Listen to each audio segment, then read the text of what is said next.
Hi, this is Kathy Mason from MasonWorks Marketing, and I'm here today with Connie Baxter Marlowe and Andrew Cameron Bailey. And they have a remarkable repertoire of information to share with you. And I'll widen the screen so you'll be able to see them better in just a moment. But first, I wanted to show you the book that I was introduced first of their work. They've done a lot of things since then, but the trust frequency. And this trust frequency work is what I'm hoping that we get to talk about today in a relationship to consciousness and how we all can work in conscious group and relationship together. So hi, Connie. Hi, Andrew. Hi, Kathy. How are you? Wonderful to be here with you. Joining me. Thank you. Well, I'm going to put you both on, and I'm going to kind of step out for a minute. Could you give the people that are going to be listening to this on Facebook and on YouTube, sorry, could you give them some insight into why you wrote the book and how the trust frequency would work as far as in their everyday life and in their business life? Sure. So, She's good. well, we co-wrote the book, and Andrew actually wrote the book. And I had been seeking in most of my life for the missing pieces of the paradigm that I felt and knew that our paradigm was missing information because it had big holes in it. It couldn't explain paranormal experiences. It couldn't explain things that were obviously happening. And I wasn't going to base my life on such a paradigm. So I went, and this was my piece of the puzzle, why I asked the question, what are the missing pieces of the paradigm? And went seeking those. And the answers you get depend on the questions you ask. And the universe responded. I went to Europe and I just found the same belief systems, the same paradigm in Europe. And I was in a bookstore in Santa Fe, New Mexico, and picked up a book of Native American poetry and discovered that there were 500 Indian nations who had clues to the missing pieces of the paradigm. It was a completely different way of seeing the world. And after that, visionary elders started coming into my life. And so over 20 years, various visionary, I call them visionary elders because they're the ones who see the oneness and sacredness of all life, all races of man, that universal beauty that's in the heart of the indigenous cosmology. And these people came into my life and became very good friends of mine over 30 years. And I saw through their way of life and through what they knew, I saw what I call these clues. And what I feel is that their cosmology is, in fact, the true nature of the universe. It's not a belief system. And when that switch flipped for me, and it was like, okay, I'm not listening to a belief system. I'm getting clues to how the universe works. Yes. And so that's what the Trust Frequency book is. It's 10 assumptions for a new paradigm. It's how does the universe work? We are out of balance because we don't understand the mechanics of the universe, how it works. And then quantum science, after about 15 years, somebody said, have you read the Holographic Universe? The book, The Holographic Universe. Yeah. And no, but 3 people asked me, the third person put it in my hands. I actually read it, and I saw that this was describing the reality that Wallace Blackout, one of the great Lakota elders, and all these elders were describing. And so the book is a indigenous cosmology, quantum science synthesis. It's neither one nor the other. And Andrew came into my life because I saw this and had this construct put together, and he can tell you, but he came into my life and brought so much to it. And he recognized that he can tell you that he recognized it as a unique articulation of the nature of the universe, and then who he is and what he brought to it all made it into what it is. So. Beautiful. So Andrew, please introduce yourself. I don't know if they can see my screen, but I could show the video, the DVD. Let me see if I can put me back in. There's not only do you get this wonderful book, but you also, there's a DVD in the back of it that I think, Andrew, did you make the DVD? Actually, Connie and I got together in 2003. Okay. We grew up in South Africa, and one of the first things we did together was to go visit my family in South Africa. And I had been in contact with the Bushmen of the Kalahari for the previous 5 or 6 years, 6 or 7 years. And so I had all these amazing friends, the world's most ancient people that carry the oldest DNA on Earth, and extraordinary beings. And Connie had all these Native American friends here, and I had these amazing indigenous, the first people of Africa. So that's what the film starts with. We literally took a physical journey and went to visit my friends at that point, who rapidly became Connie's friends. How did you like the Bushmen? I say I had never been so loved on in my life as I was by those people. Well, and was that Namibia?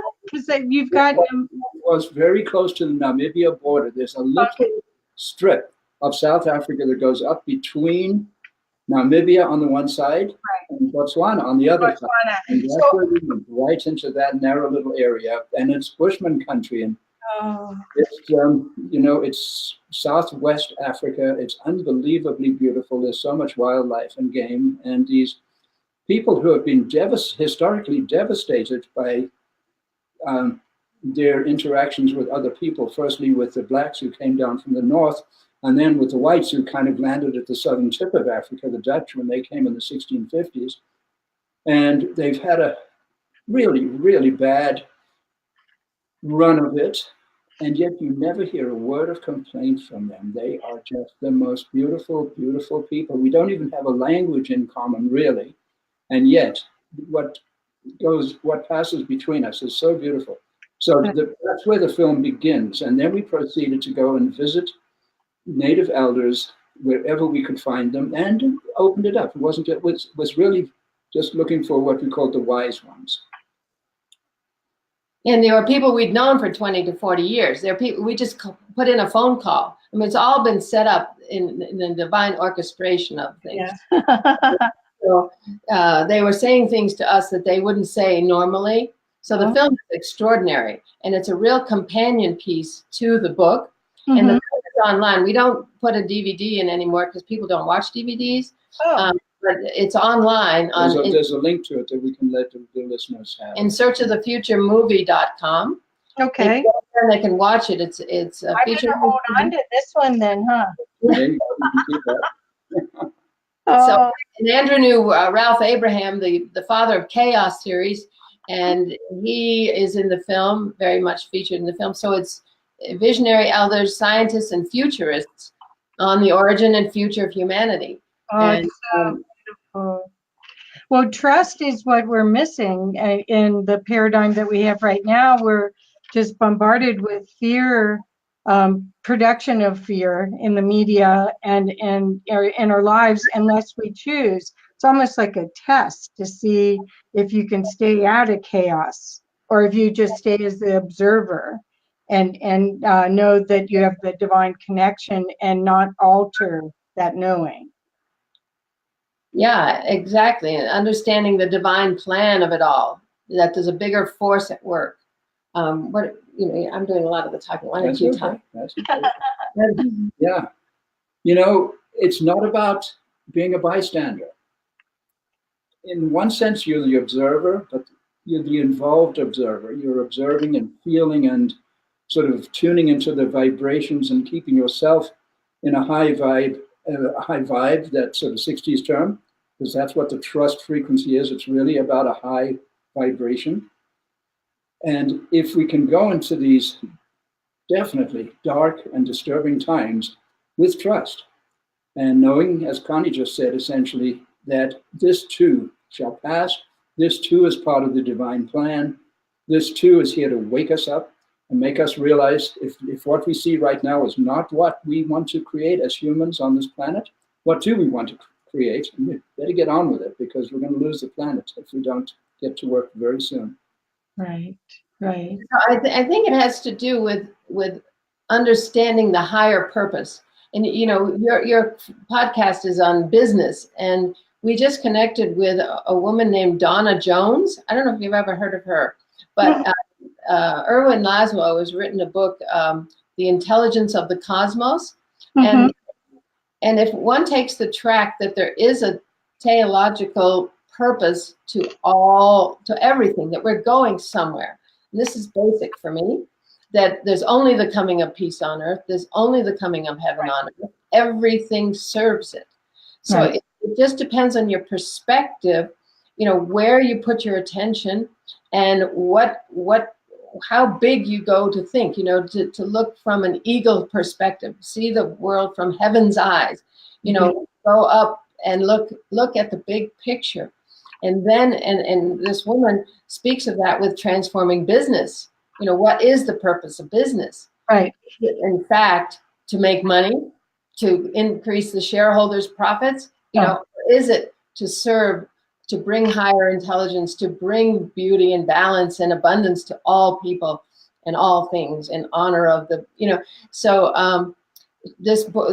the work that she does totally brings the trust frequency into business, that it is trust based in intuition, on the intuition of people, on your own intuition, and you operate a business accordingly.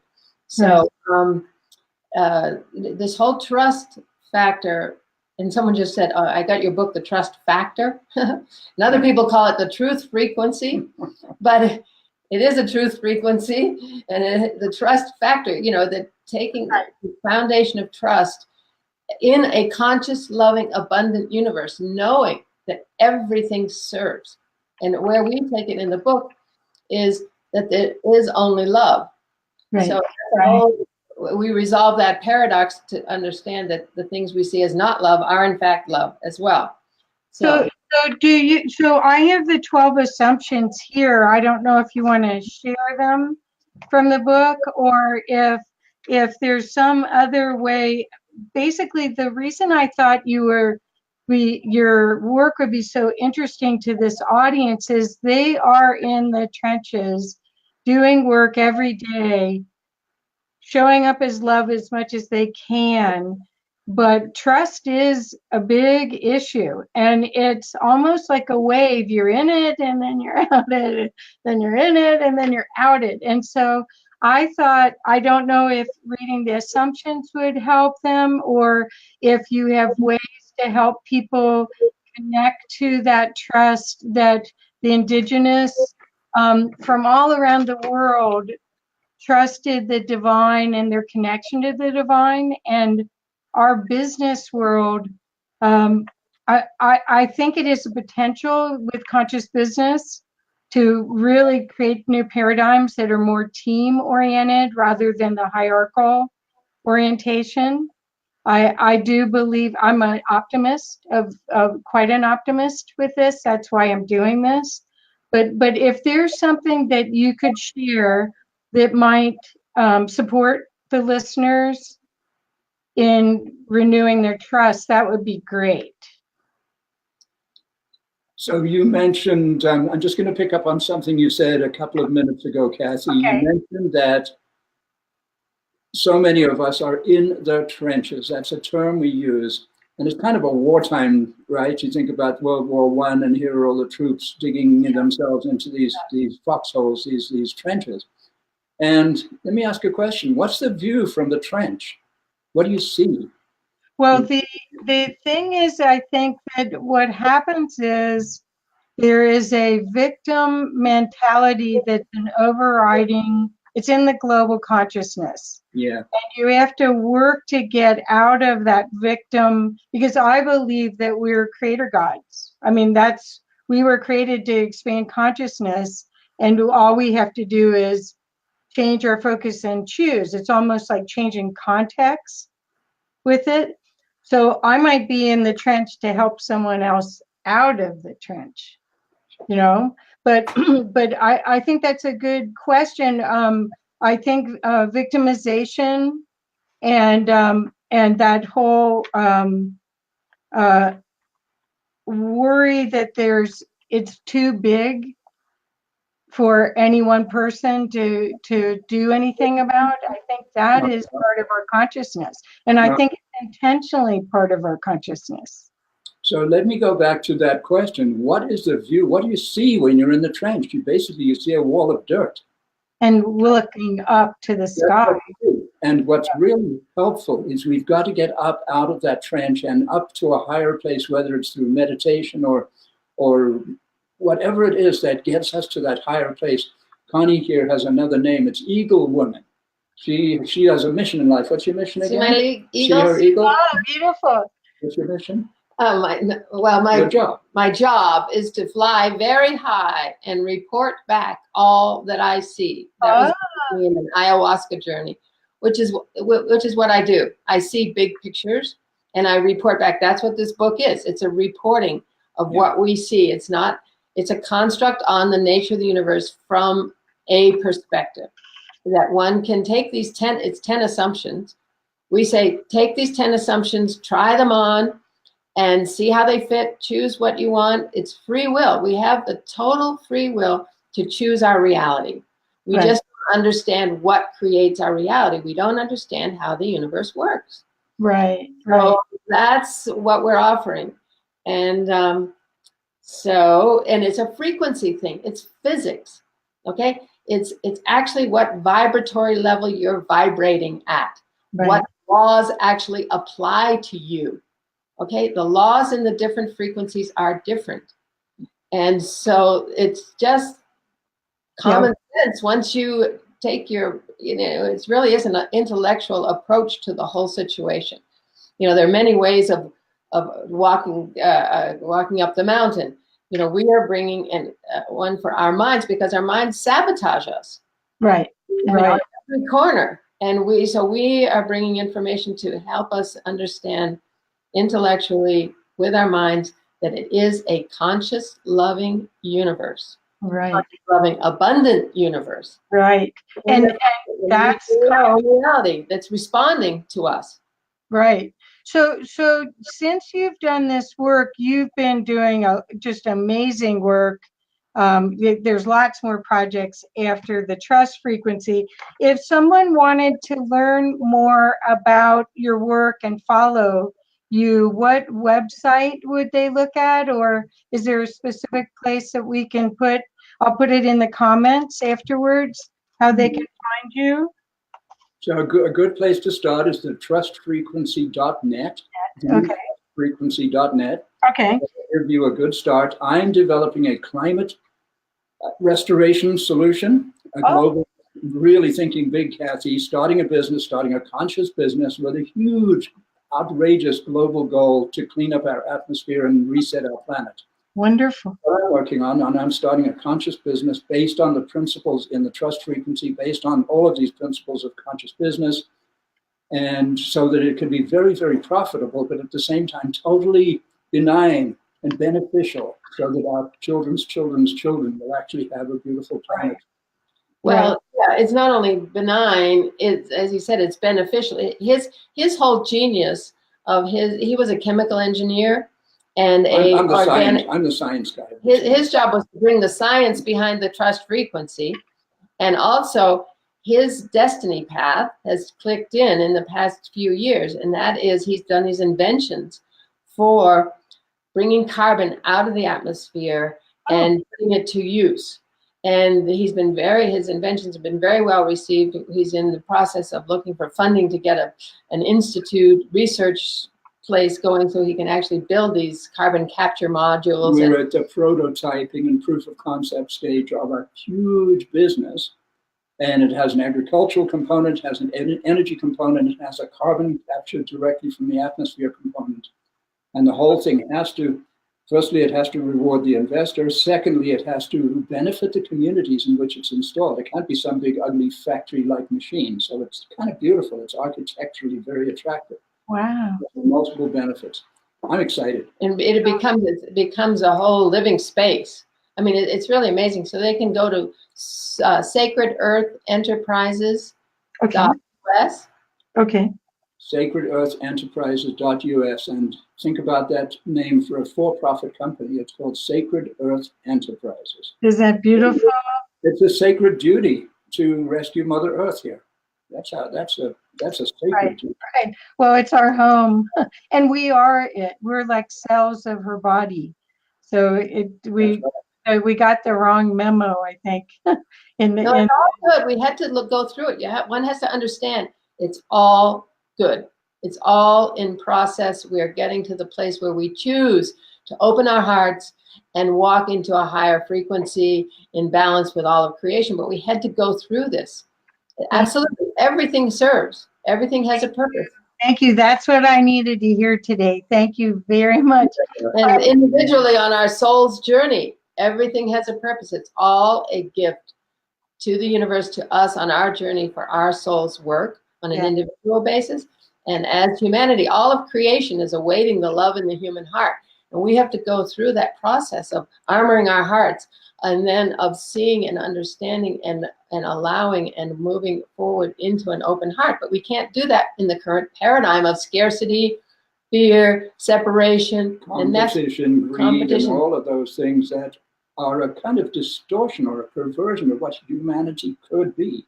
Right. But natural outcome, I'll tell you, competition, it's all a natural outcome of a scarcity-based paradigm. Of the current assumptions. Yeah, of the current assumptions. That's why we offer these alternative assumptions. It's the natural outcome of the current belief system. So we're talking about, well, we made this belief system up generations back. Let's invent a new one. Let's move on. Let's move to a higher level. I was interviewed yesterday on a local radio show about conscious business. And she was talking about, she was playing the devil's advocate, because here I am talking about, well, I'm investing my time and my life into supporting conscious businesses. And she was talking about Walmart and, what about those poor beings that work at Walmart? Who's going to train them and everything? And I just kept on saying, innovation. Innovation is the key to the next step for all of us. It's like what Andrew's doing with machines or devices for health, free energy devices. It's all about innovation or going back to traditional, the more to the earth, the more traditional connections, where they're based on truth. It's looking at the best from the past and the best from the future and putting it together in the present. Yes. And ultimately in business, if the innovation doesn't go into how the model on which a business is run, then the innovation that's within the people won't flourish. Right. They're afraid. Their intuitive knowing isn't brought to the table, and so key to the whole thing is this reorganization of the business model, the business structure, out of scarcity-based model into an abundance-based model, a trust-based model. We have this, I came up with this thing called top-line economics. When we put it at the top, trust, generosity, kindness, playfulness, we put all that in at the top. Yes. Bottom line goes crazy, abundance, because we're in a different frequency. Right. And you see that the millennials sort of get it. They get it. Yeah, they're bringing it forth. Oh yeah, they're bringing it. So this Donna Jones, I'll tell you, if anybody's listening to this that's really in business and wants some real boots on the ground how-tos, look her up. I think her website is Insight into Action. Okay. And it's Donna, as like Dawn, D-A-W-N with an A. Donna, not Donna. Donna, yeah. Donna Jones. Yeah. Right. So it's pretty amazing. We just discovered her. We haven't met her yet, but looking forward to that. Yeah, because I see these big pictures, and I came up with this top line economics, and she's putting the how-to to it, and trust is on every other page of everything she does. So wonderful. And what we have to understand is that it is a conscious, loving, abundant universe that loves us, that responds to how we think, and that it's both physics and it's love. It's this dual way of looking at it. The universe loves us so much it gives us everything we ask for. What are our requests? We have the 7 A's of consciousness. Yeah. We have the 7 A's of consciousness. we have a sentence that puts the 7 A's of consciousness into one sentence that are our requests to the conscious loving universe. Got it right here. Do you want me to read it? Oh, sure. Well, no, but that's not the sentence. The Right. one It's a sentence. single sentence. Connie's got it. Listen. Okay, here it goes. Okay, the 7 A's are awareness, assumption, attitude, attention, alignment, action, and allowing. Determine our frequency and our requests to the universe. Right, and here they are in a sentence. Single sentence. One sentence. With expanded awareness and accurate assumptions, we choose our attitude, consciously direct our attention,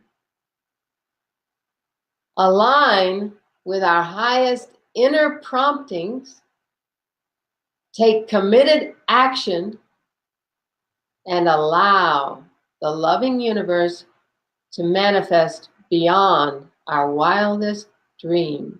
Wow! Woo! Because we can't imagine what's there in that frequency. We're not there in the frequency. Is something else. Is another ball game. And we, as individuals, can access that frequency. It doesn't matter what the collective is doing.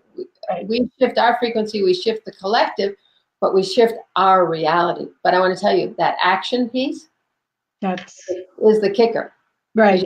Act from that. You gotta do it. I get it. I know what my life mission is, to wake as many people up to their divinity as possible by supporting people like you to get their message out in the world.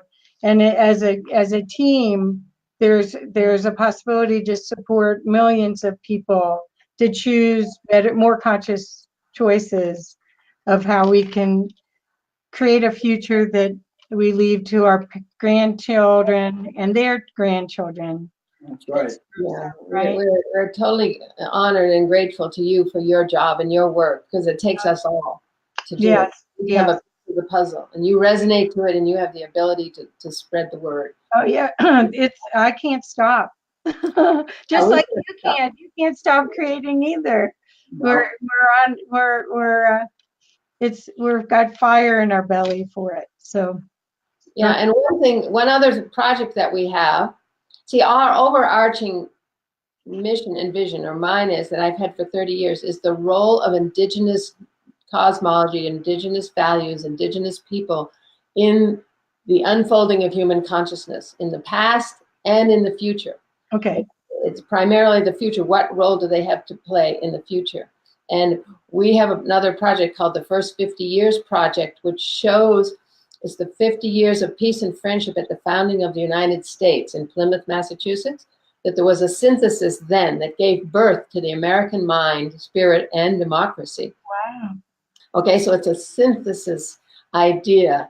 And that was the first great synthesis. The second great synthesis was when the Iroquois Great Law came into the Constitution. So there's been these boots on the ground times of synthesis, and we're calling now for a third great synthesis to give birth to something we have no idea what it could be. Something's coming on this planet that's never been here, but we can't do it alone and without coming and synthesizing the highest of all cultures, all beings together. And so that's called, and our website on that is first, FIRST 50 YEARS.US, first50years.us. So we're busy little bees. And the exciting thing is that we're partnering with a global initiative to unify humanity, which is sponsored by Unity.Earth. Yes, that's amazing. Unity Earth. Yes. And we're partnering with this First 50 Years because they have a road to 2020, and 2020 is their road to 2020 is a series of events all over the world for uniting humanity. And the conclusion is a caravan of unity across the United States in the fall of 2020. Oh. Well, 2020 is the 400th anniversary of the landing of the Mayflower. Oh, wow. Okay, it's a very big deal in the heart and psyche of America. And so, and this story has been totally trashed by revisionist history, I want to tell you. And there's a little kernel of beauty that sits of intercultural exchange that sits at the foundation of this country, that can release this country into a vision of its greatness, of what we can be, and the potential of what was brought forth from those times of synthesis. Wonderful.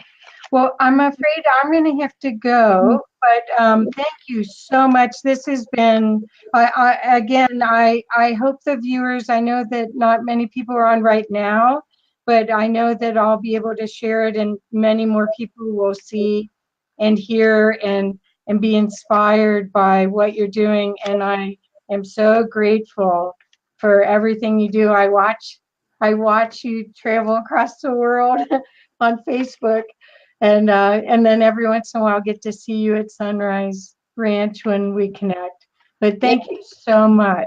And my Facebook page is a really good way to follow us, because we don't blog, we don't really keep up on our other websites, but I do everything I can to share the vision, the mission, and what's happening for us. And you are a photojournalist. That's what so much of what you do is photography, and you go, oh, the Koji. I mean, that was amazing. So yeah. that's another interview. All of the story. Yeah. But they're connected with this Unity Earth project. It all ties together, Kathy. It's so beautiful. Well, I look forward to seeing you hopefully over the holidays, and thank you so much. I just cherish my friendship with you. Thank you. Love you. Okay, bye-bye. Bye.